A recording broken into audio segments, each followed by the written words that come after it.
All right, folks, let's get started. Again, I'm sorry I know it's not a convenient time free on Friday, but wanted to wait till all the exams were done today, so that's why we have it so late. So in short, the exam is 48, I think, questions long. They're going to pull pretty much equally from the 4 exams. But the way that I make the exam, as I've said, that I pull questions from the 4 exams, and then I go through and I'll change them. So, for example, it doesn't mean that you'll see those exact questions, but in some cases I'll change just the numbers. In some cases I'll change them more substantially. So, for example, I don't know, like this triangle question, just asking about basic trig. Here I ask for the angle theta.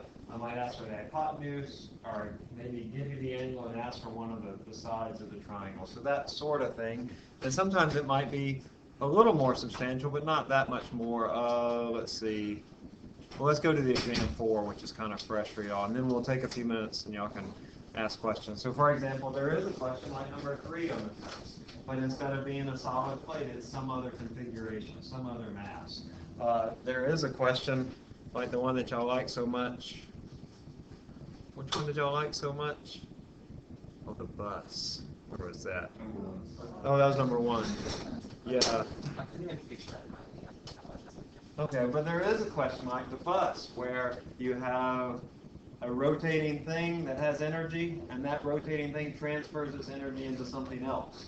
But it's not a bus, okay? So it's a similar idea where this rotational energy is transferred into something else, okay? So you'll see questions changed up in that way, where it seems the main idea of the question, the concept, or the idea that it's testing, but it's a different question, okay? Sometimes it'll just be the numbers, sometimes it'll be more substantial, but they'll all be different, okay? All right, where would y'all like to start? In exam 1, or start and go backwards? Let's go backwards. Okay, I think that might be a good idea, because exam 4 is still kind of fresh, and it was a tough exam. I understand that y'all had, most of you had organic on the same day, am I right? So I know that made it even more difficult, and I'm sorry, but you know, life sucks sometimes, and I'm sorry for that. But moments of inertia sort of were the big things. People missed 4 a lot. People missed number 1 a lot. People missed actually 5 a lot, I think. Any particular questions that stand out to y'all on exam 4? Yes? Yeah, we can do number 1. Let's look at number 1. So I said the basic idea of number 1 was that I have rotational kinetic energy, that's 1/2 I omega squared, that is all transferred into kinetic energy of the bus, 1/2 mv squared. So that was the basic idea, that I transfer this rotational kinetic energy into kinetic energy of the bus. So a lot of people just didn't get that idea. Also, a lot of people messed up with the moment of inertia, that the moment of inertia of this disk is 1/2 mr squared. Remember, a disk is a cylinder. A disk is just a very flat cylinder. And a lot of people wanted to treat it like a hoop or a wheel. But a hoop or a wheel is hollow inside, and a disk is not. So this was 250 using the 2,000 kilograms and the 0.5 meter radius. And so I get 1/2 of 250 omega squared equals 1/2 of the mass. That's the mass of the bus, which is 10,000, times the speed of the bus, which was 20 meters per second squared. And then you solve for omega, and that's it. If asked for it, yeah, the units are all in radians per second, so if I solve that for omega, I got my answer. Okay, that's the basic idea. I'm moving rotational kinetic energy into kinetic energy. But you can move it into anything. You can move it into gravitational potential energy. You can move it into elastic potential energy, 1/2 kx squared. I guess just that, or into kinetic energy like this. Okay? Is that okay, guys? I think it was 20. Am I right? The answer was 20? Oh, it was 130. Okay, well, it works out to be 130 then. All right, what else on this test? Can I erase this? Okay. Number 6. We always treat, like, whenever we have something linear run or whatever as one.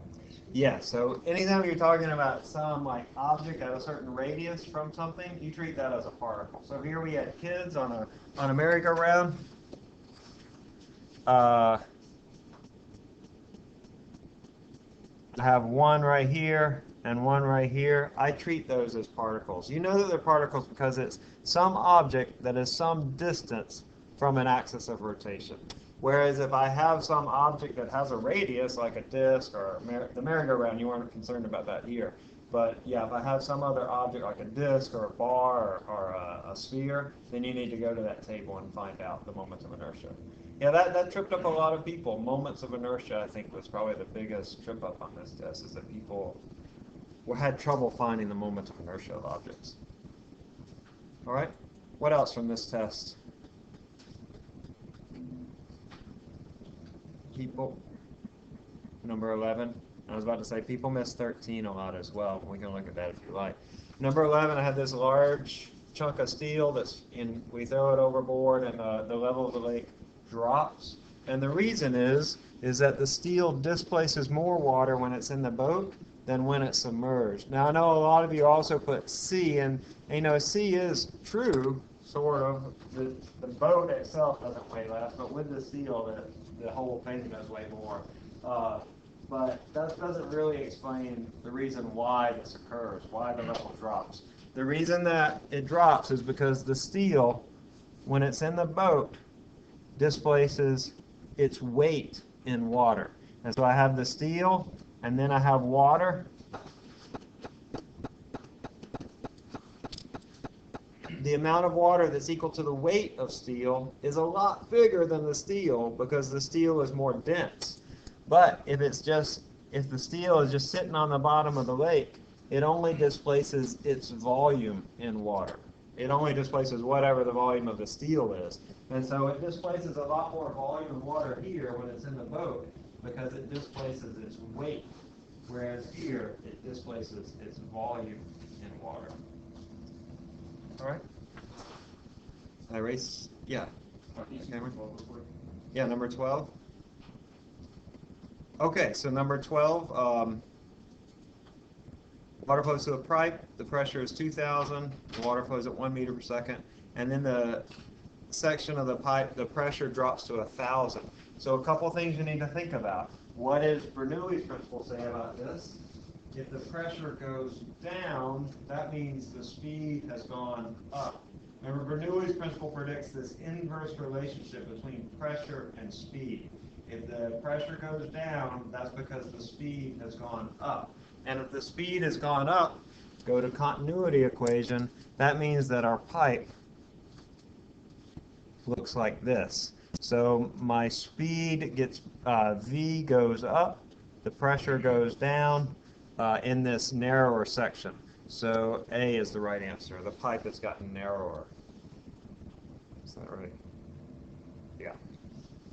All right. And then, y'all are okay with 13? A lot of people miss 13.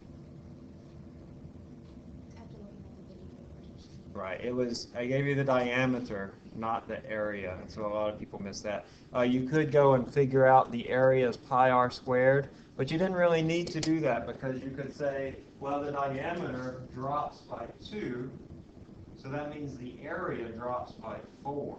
And so if the area gets smaller because it's pi r squared, right? My r goes down by a half, then my area goes down by a quarter. So if the area gets a quarter smaller, that means the speed gets 4 times bigger. A, B. If A goes up, or if A goes down, B goes up by that same factor. What else on this one? So, like, for example, just sort of give you an idea of how I'm looking at these. Like, let's say 15, Pascal's principle says, and it gives all these different principles. I also need to know what the other principles say. Like the first one here is Bernoulli's. Energy is conserved. Small input force always causes a large output force. That's nothing that we study. Matter must be conserved. Which equation is that? Conservation of matter.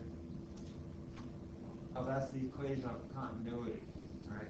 That if you have this amount going through a pipe, you have to also have that amount going through the pipe later. This is Pascal. That was the right answer. the buoyant force, that's Archimedes. So when I say I keep the questions, that's a broad interpretation. I keep the main idea in the questions, and in this case, it's those fluid flow principles that we discussed. Number 9? Yeah. When an object, so will an object continue spinning at the same angular velocity? A lot of people put E, but that's not right. The answer is when the net torque is 0. If it's spinning at the same angular velocity, that means omega is constant. That means that alpha equals 0, and if alpha equals 0, then the net torque is equal to 0. We had a very similar argument back in chapter 4. If V is constant, that means A equals 0, and if A is 0, that means F equals 0. All right. The reason that E is not right is that I can have a net force on a rotating object, say something that's rotating about this axis in the middle. The net force on this object is 0, because I have a force up and a force down. But this thing is spinning. It's spinning in this direction. Because it doesn't necessarily matter that my net force is 0. What's really important is my net torque. And so it depends where your forces are. I can have a net force of 0 while my net torque is not 0 at all.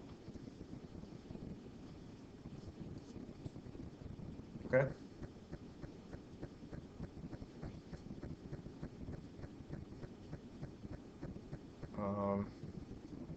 Listen, I did not, give me just a second. I didn't count number 16 because some of you got it right, and I just didn't count it, but I found out at the very end that there was a mistake. And I think most of you read it and sort of understood my mistake. But if the driver applies a force to the master cylinder via his brake pedal, how much force it should have said applied to the brake shoe. All right, and so we look at the F1 over A1 equals F2 over A2. But I didn't count this, so if you're wondering about your grade and how that worked out, that's why, if it didn't really jive with what you knew. However, because I didn't have this question, you will have a Pascal's principle, a hydraulic system. It's not going to be this one, but you can look back if you want some other practice and look at how to do these. Okay. 18. Oh, goodness, a lot of people miss this one. Oh, goodness. I don't know. Well, as it's written, there's not really a correct answer. But if it's brake shoe, I would say the area of the piston in the mass, this is 2.4. This is 9.6. I have 16 newtons over here, so I'd say 16 over 2.4 equals F over 9.6. It looks like my area increases by 4, so that means my force is going to increase by 4 too, so it should be E. Y'all follow what I'm saying? I understand. And I'm sorry for that. I found out at the very last, like a couple of students came up at the end and said, hey, isn't this wrong? It's like, oh, shoot, yes. Okay. Number 18, a lot of people missed. But you are going to see some estimation things. And so this was combining an estimation with our idea of pressure. The force, that's the weight of the person. This is just a person that's standing on one leg like this. The force is about 700 newtons. You can be off 50 or 100 newtons even. And then you want to know the area of the foot. This is about, 30 centimeters. This is about 10 centimeters. Remember, a centimeter is your pinky. 2, 3, 4, 5, 6, 7, 10. About 30 up. So I'm looking at 0.3 meters by 0.1 meter to get my area. And so that is 700 over 0.03.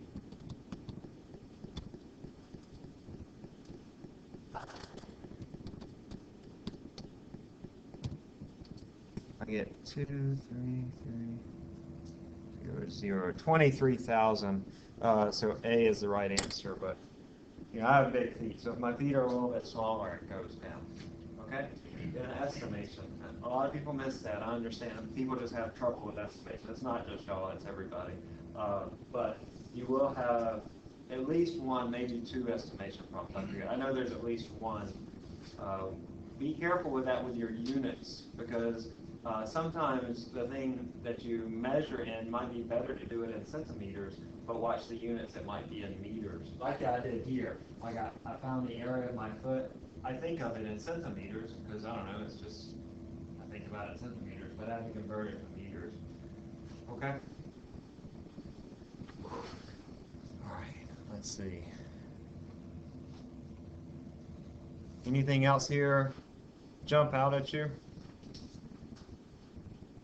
I know this was a tough exam and a tough time, and like as a class, you probably did worse on it than the others. I don't know if it was the hardest exam, but like as a class, sort of collectively, we did the worst on it of all.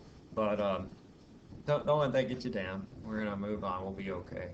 One exam is only 14% of your grade. There's a lot of other things that go into the grade. So like if you made a 0 on this exam, that means the highest grade you can make will be an 86. Nobody made a 0, of course, but nobody came close to a 0. All right, exam 4, going.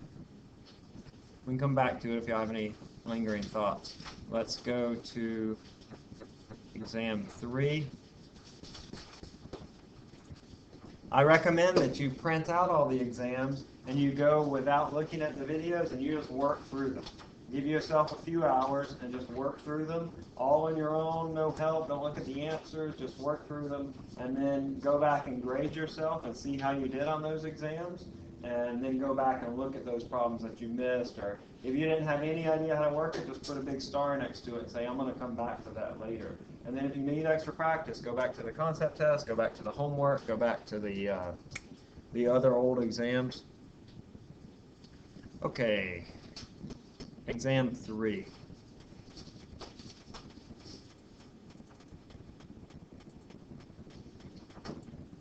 Any particular numbers here?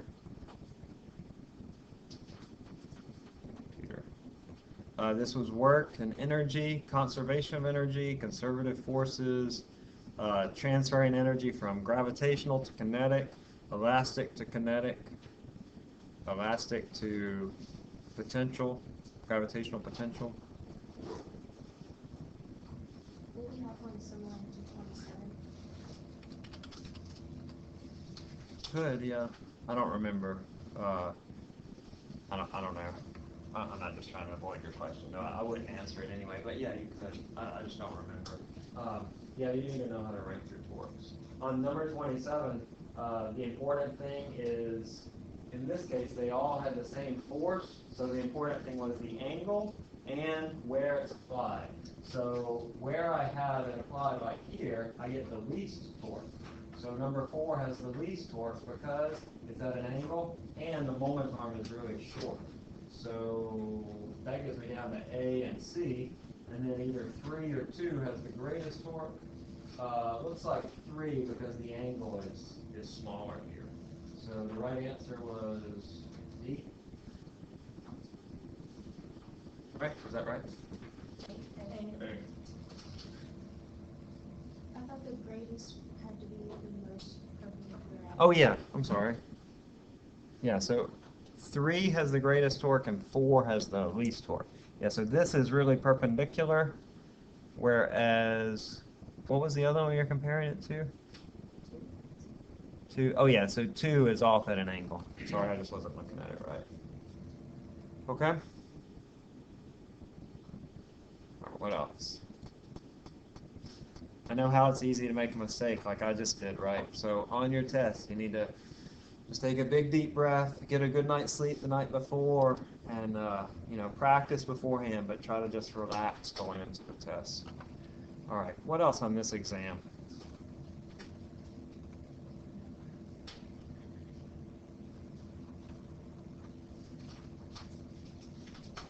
You can stand out doing net torques, you have to do that.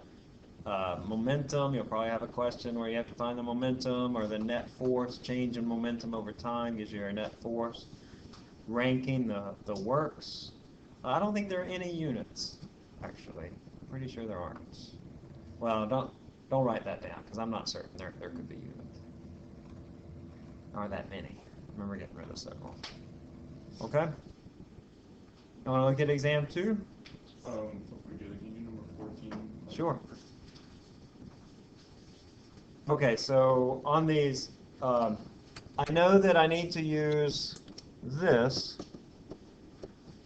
because it's a collision, but it only involves one body. Or rather, it involves two bodies, but one of the bodies doesn't move. So whatever it's running into, it doesn't move. So I have this thing that goes, and then it bounces off. And also I know that because I'm asking for the force. Whereas on a question like this, we don't ask for the force. We only ask for the final or the initial velocity. So I know that I need to use this.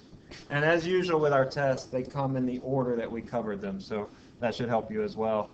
This is m delta v over delta t. Remember when you're rebounding like this, that my delta v is v final minus v initial, but one of those is negative, right? One's going in the opposite direction of the other. So instead of taking the difference, you just add these two numbers. Y'all follow what I'm saying? That it would be like 6.4 minus negative 3.6. And so instead of messing around with all those negatives, just say 6.4 plus 3.6. So my mass is 0.2, my delta V is 10 meters per second, and then my time is 0.03. So that's 2 divided by 0.03, which is 67. D is the right answer. All right? Who asked that? Was that you, Cameron? Is that okay?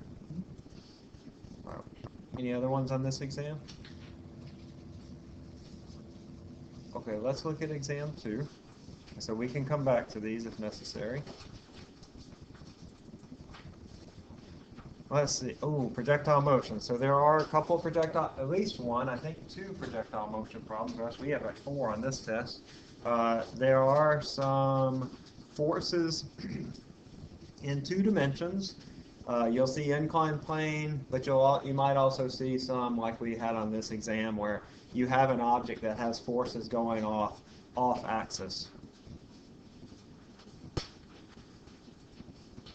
Sorry, my computer is thinking. Any particular questions on this exam? One of you? Really on any specific problem, but like sometimes we have to calculate t and we just do t and that's it. But then sometimes it's t like t up equals t down. How do we know?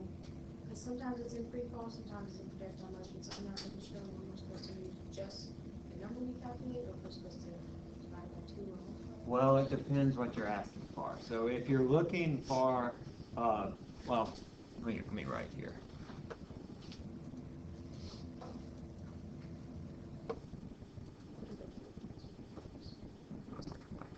Number 3. It depends what you're asking for. So if I think about my projectile, if it's traveling like this, if I want to know the maximum range, that is this distance. That is, I want to know the position down here. And in order to do that, then I'm going to take t total. Right? Because the time at this position is the total time.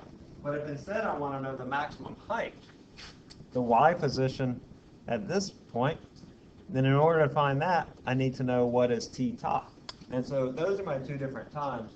With my kinematics equations, I can track out the position at any point along this trajectory as long as I know its time. Right? Y is 1/2 at squared. If I know the time here, excuse me, then I can find the y position there.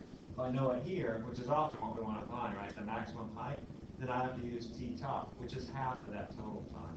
So you really want to ask yourself, what is it that I'm looking for, and what is the time when I'm at that particular position? Y'all want to work through a projectile motion problem? I don't remember which of these was harder. Let's look at number 3. Is that okay? If you don't have the time, usually that's more difficult. So a projectile is launched from ground level over level ground. I always like to draw a picture. It always helps me. I don't know about y'all. It's 30 degrees. I know that the initial speed is 100 meters per second. And then I want to know the distance x. Okay, this is sort of our prototypical projectile motion problem. So this is our basic one that we go through. I have 3 steps here. First, I need to find the time. In order to find the time, I say v top equals v naught y plus plus at. All right, v at the top is 0. In the y direction, vx at the top is not 0. Remember, vx is constant. V naught y is going to be 100 sine of 30, which is 50. So that's 50 minus 10 times t. So t is equal to 5 seconds. That means that down here, t is equal to 10 seconds. All right, this was step 1. Step 2. Step 3 is finding x. It's going to be vx times t. That's v naught cosine theta times 10 seconds. Notice there that I want to know the range, so I use my total time, not the 5 seconds, because I want to know the position here. That's going to be 100 cosine 30, which is 87 times 10, which should be 900, 870, or 900.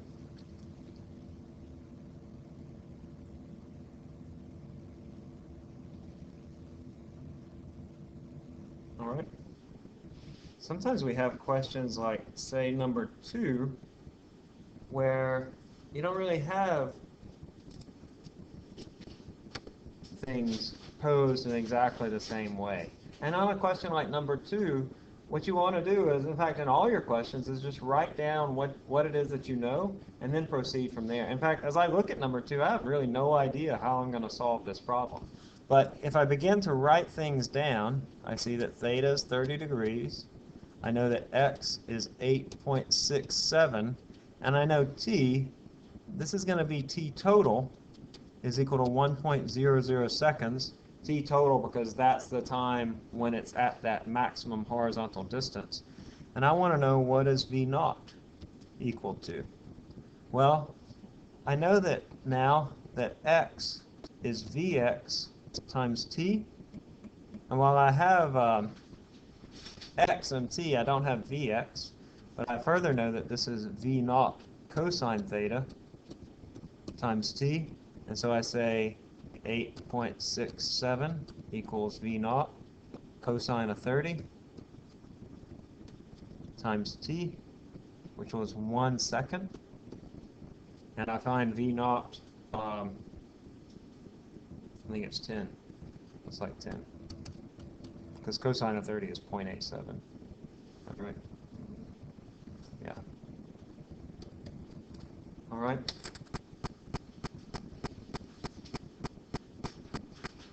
As you know, I like problems that have nice round answers like this. So just because you get a round answer doesn't mean that's the right answer, but often your answer will be a round answer, like an integer value. Okay? I'll take this away. Now, 2D force is also in this test. There's a lot of projectile motion. You're going to have some of these where you have to interpret position or velocity versus time graphs.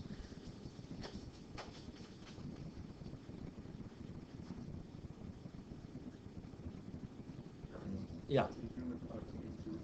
22.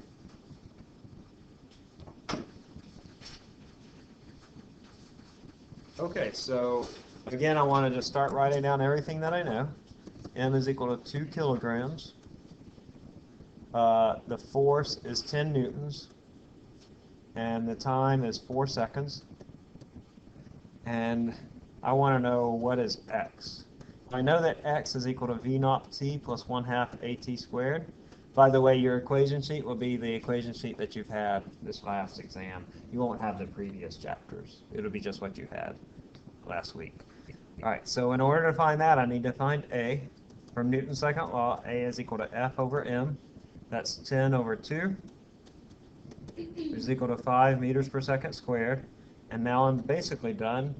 V naught is 0. So let's get rid of that. So I have 1/2 of 5 times t, which is 4 seconds, squared, which is 5 times 20 is 50 meters. Is that right? Oh yeah, I'm sorry, 5 times 16 is 80, so 40 meters. Thank you.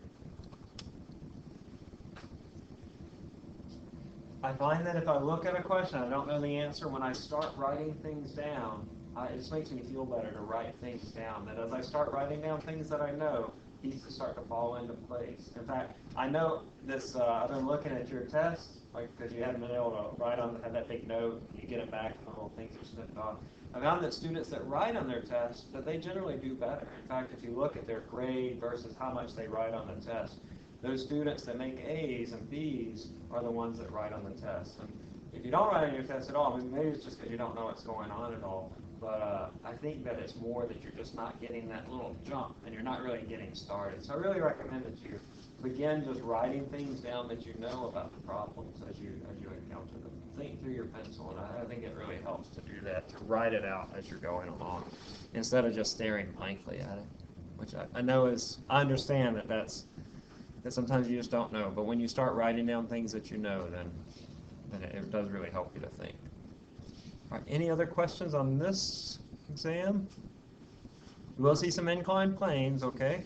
All right, so if you're good on those, we can look at some if you like, and as I said, you'll see some 2D forces, something like these. Any particular ones you want to look at on this exam? Sure, let's, I think on this one you just had this one.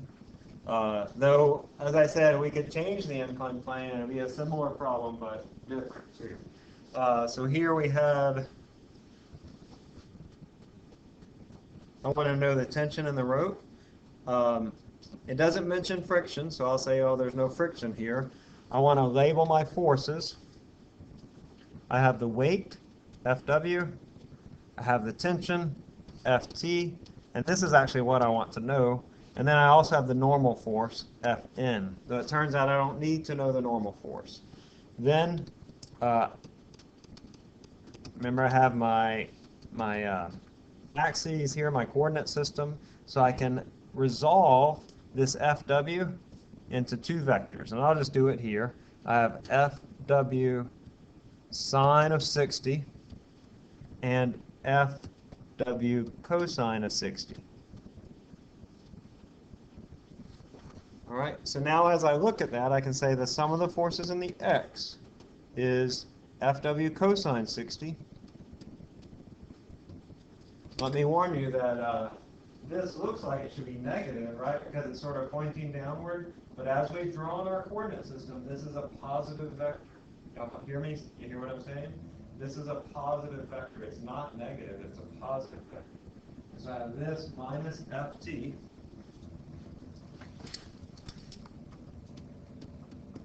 And it's accelerating, so that's equal to mass times the acceleration. And then I solve this for Ft. Fw cosine 60 minus Ma. I brought the Ft over to the right-hand side and brought the Ma over to the left-hand side and sort of switched it around. So that's going to be Fw is 2 times 10. That's 20 newtons times 0.5 minus 2 times 1. And so Ft is 20 times 0.5, that's 10 minus 2, 8 newtons. So that's our Ft, 8 newtons. Wait, I don't see 8. What was the right answer? The one is negative because it's going that way. Oh, right. Thank you. So acceleration is negative, so that means it's going to be 10 plus 2 is 12 newtons. Watch your signs on the incline plane. I mean, I just made a mistake too, so, but we can make mistakes here. All right. I would just sort of go through some inclined planes. You might want to look back at some of the old exams and just practice some of those. Though your questions will be different from those two. They're all written fresh. Pretty sure you have one of these. We have to do the equation. Yes, you do have one like 24. Equations are different, of course, but watch your signs and cosines. Like watch your plus and positive, negative signs, and then also watch your trig functions. Make sure they're correct. Can take this away. Anything else on this test? All right, let's go to test 1. And then we can go back if y'all have more questions or particular topics. So test 1 was kinematics, the beginning of Newton's laws, I think. Equations, dimensional analysis, significant figures, all those things are on our test. In fact, I think those were the first questions. Like I give you some equations and I say, are these dimensionally correct or not? And I give you some numbers and I said, how many sig figs should this be? So those are the first couple of questions that you'll see on the test. Make sure that you can do those things.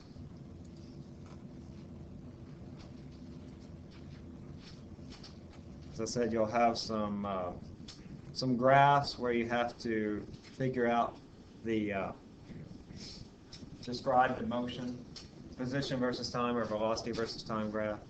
Basic trig, need to know, although that comes up later, but you'll see it in these basic questions at the beginning. Dimensional or unit conversion. Make sure you know your standards, not just for the meter, but the second, as well as the what's the other thing? Oh, the kilogram. Remember, the meter is the distance that light travels. Well, they're here actually. Yeah, the meter is the distance that light travels. The time is the frequency of a cesium atom. And mass is a particular bar in France, though they're trying to move to the silicon sphere.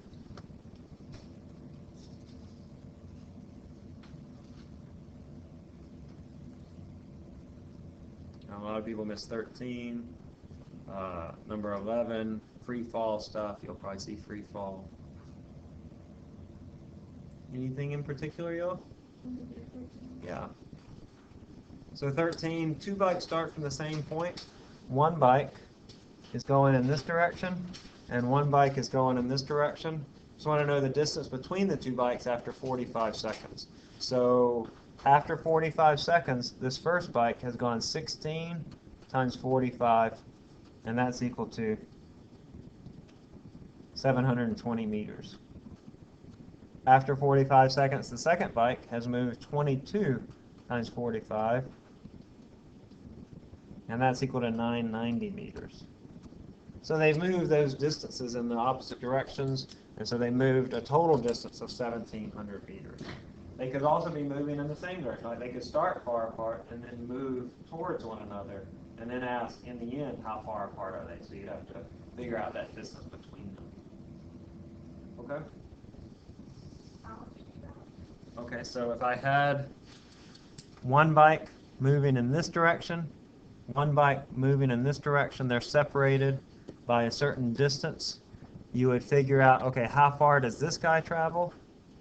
Then how far does this guy travel? And now, what is this distance? So you would give us X. Hmm? You would give us X. Right. Is that clear? All right.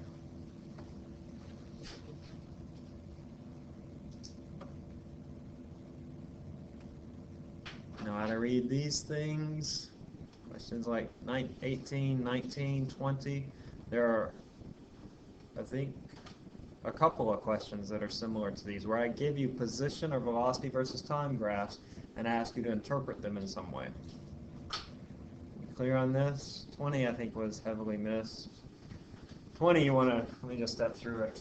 You wanted to go through and figure out, which some of these have correct statements and some of them have wrong statements. Which one has all 3 correct statements? So it made it a little arduous. The object is traveling at a constant speed. Yeah, maybe. It's no speed, so if you want to call that a constant speed. The object has a negative acceleration. That's not correct because it has a positive velocity that's increasing, so it has a positive acceleration. Go on to the next one. The object is not moving in A. Yes, not moving. The position remains the same. The object has an increasing speed in the positive direction. The slope is increasing positively. Yes, that's correct. The object is traveling at a constant positive speed. Yes or no? Yes. So B is the right answer. Object has a constant negative velocity. Not true. Has an increasing position. Okay, that is true, but the first one is not. The object has an increasing speed. Not true. Object is in the same position. That's true. The object has a positive acceleration. That's also true. The object has an increasing speed. Not true. Okay, so you have true mixed in with untrue statements. You need to read them and pick out the one that has 3 true statements. You'll need to be able to interpret graphs. You'll need to be able to do vector addition graphically and numerically, like here. I know those were in the exam. I don't know if they made the final cut or not, but they were initially. The vectors are pretty important. Okay. Any other particular questions? Sure. So what is the magnitude of their sum out of these 2 vectors? Let me zoom in a little bit. I always find it useful to draw my vectors first. So A is 4 units along the negative x-axis. So it's in that direction 4 units, and then B is 12 units at 30 degrees above the plus x-axis. I'm going to resolve that into its components. So this is 12 sine of 30. Huh? Oh, yes, you're right. Thank you. I'm not doing well on this exam, am I? So this is 4 units in this direction. On the other one, it's 12 sine 30 and then 12 cosine 30. Now in class, I compressed some steps here, all right? And maybe you don't need to do that, like you want to follow all the little steps that we did, but this would get you pretty darn close to the answer. Then you want to take the difference in these two. So 12 cosine 30 is 8.7. So to do in the x-axis, I have 8.7 minus 4. So the x component is 3.7 in this direction because it comes out positive. And then the y component is 6. Now I can move this over. If I'm thinking about it graphically, I have 6. These are my 2 components of the vector. And then I want to know the magnitude or the length of this vector. So I do the square root of 6 squared plus 3.7 squared. I get 7.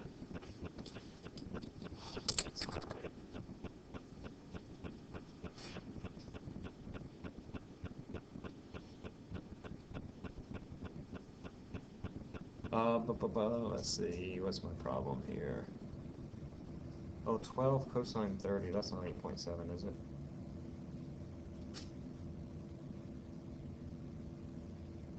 Oh no, this should be 10.3. Sorry. So 10.3 is 12 cosine 30 minus 4 is 6.3.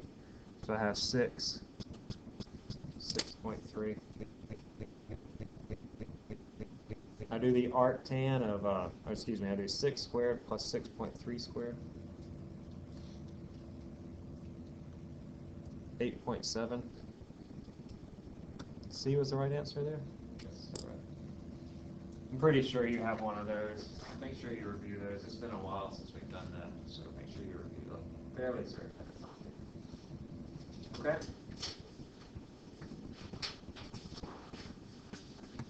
There's a lot on the test. Like, I pulled 15 questions initially from each test. Not all those made the cut, right? Because I only have 48. But there's still at least 12 questions from each, or 12-ish questions from each test. So there's only half or so of each exam. All right. What else we're looking at? How to do the graphs. You're going to see a graph on there at least once, maybe more.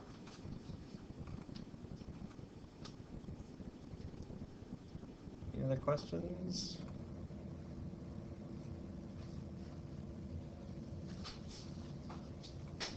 Now, when you come to the exam, either at 1 or at 3:30, you're actually going to have 2.5 hours to complete the exam and the assessment. So we have that extra 20 question assessment, and it counts for 5 points of extra credit. You get up to 5. I think that you'll probably do pretty well in the assessment, because if you're prepared for the final, you'll be prepared for the assessment. No calculations, they're all conceptual questions. Some of them are some of them are ones that you've seen before, that we've done in class or on the exam. So just prepare for the final, and you'll be prepared for the assessment. So you'll take your final first, and then you'll turn that in, and then I'll give you the assessment, and then you'll take that. Okay? It starts at 1 for your in-class. The online's at 3:30. Though if you want to come at 1, just let me know, and I'm okay with it. You don't have a test or anything. Alrighty? Any other questions, y'all? Feel okay about it? I know you have organic too on that day. That's what you do, right? I'm sorry. From me. Huh? Is that, it happens every year, in fact. It's always that way, so, talk to the provost, we need to move it. Alright, guys? Alright, have a good day. I'll see you Monday.